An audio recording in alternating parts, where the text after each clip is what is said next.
I've just returned from a 3-week vacation. I'm very grateful to have gotten to travel to Israel and visited friends in London and explored Paris with friends and by myself. During my traveling, I just ate whatever I wanted. I wanted to experience the foods of the world and I didn't worry about it. It was so delicious. In Israel, I ate such good pita, and wow, this restaurant called Miznon. There's one in Israel, Paris and New York. You should definitely go. It was so yummy.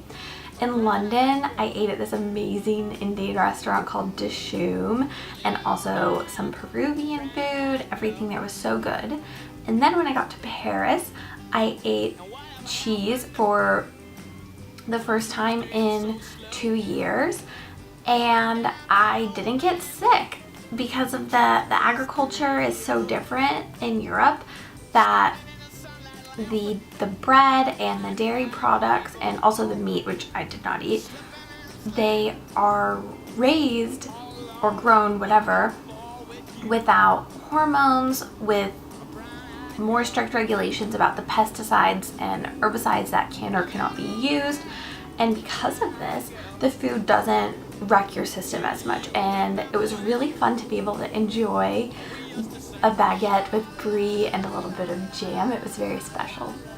Now I'm back and I'm going to do a little 30-day detox. The first goal is to kind of return to homeostasis after traveling, bring my body back to normal, and besides feeling really good, I am planning to stop taking birth control, and doing cycle syncing and eating healthy and cutting out excess sugar is really going to help prepare my body and my reproductive system for going off the pill. I have been on birth control for 5 years, maybe almost 6 years, 5 or 6 years, which is quite a long time. And I was prescribed it when I was diagnosed with polycystic ovary syndrome, also known as PCOS, when I was 17, after I had just turned 17. And after doing research since the beginning of this year, 2018, I learned that going on birth control, if you have PCOS and other hormonal disorders, you could say, birth control will just mask those symptoms. So yes, I feel awesome actually when I'm on birth control. I've had really great results, but it's just masking the symptoms. My body is not actually healing.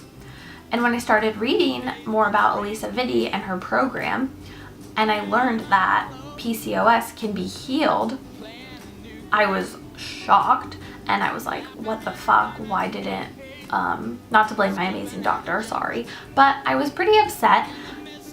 And so I've looked at a few different programs such as Whole30, the clean program, paleo, all of those different types of diets.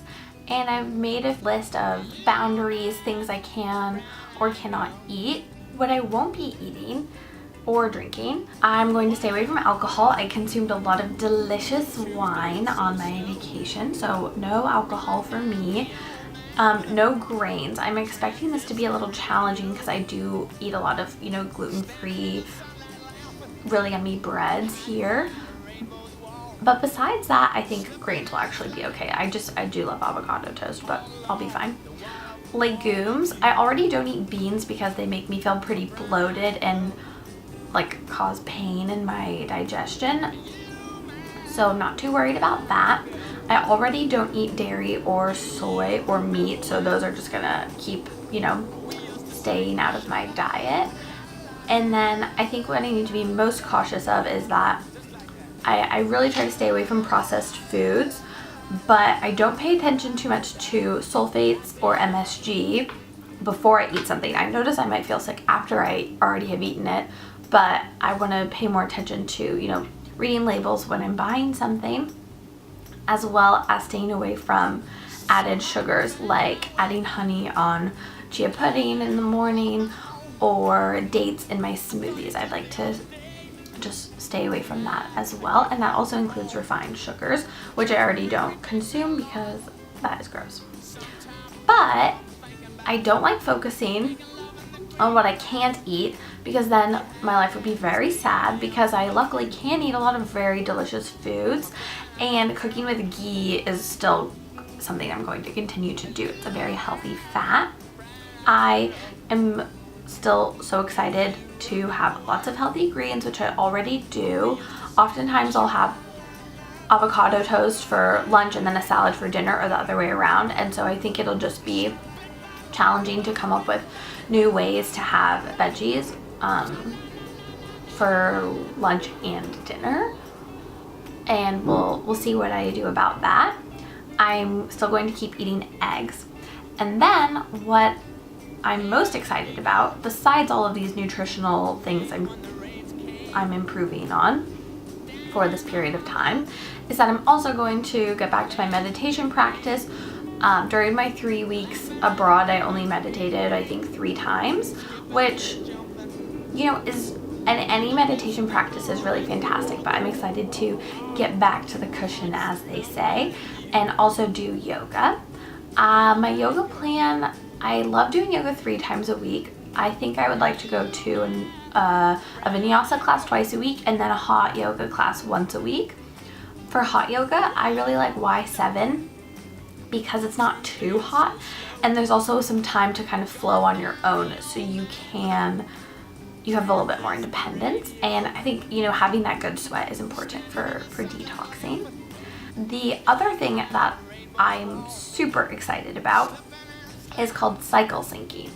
And if you have not heard of cycle syncing and you are a person who menstruates, I highly recommend downloading the app myfloliving. I will link it in the description below.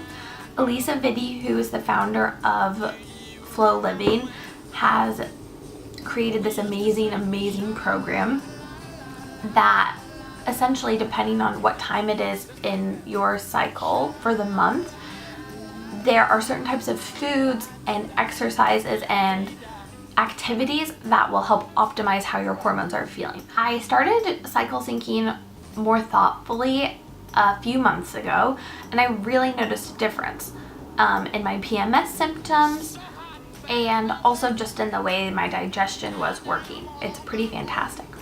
So on Sundays when I meal prep, I look at my myfloliving app and I see what's on deck for the week as far as my hormones are, and I will buy specific things. Like if I'm a lot of sauerkraut and I'm ovulating, I know that's really going to help my hormones and be super happy. That is why I'm doing this. I'm a little nervous, but I will be documenting the whole process along the way so that I can share my progress and my failures and how it's going for me. And hopefully it will be interesting. So we'll see. Bye.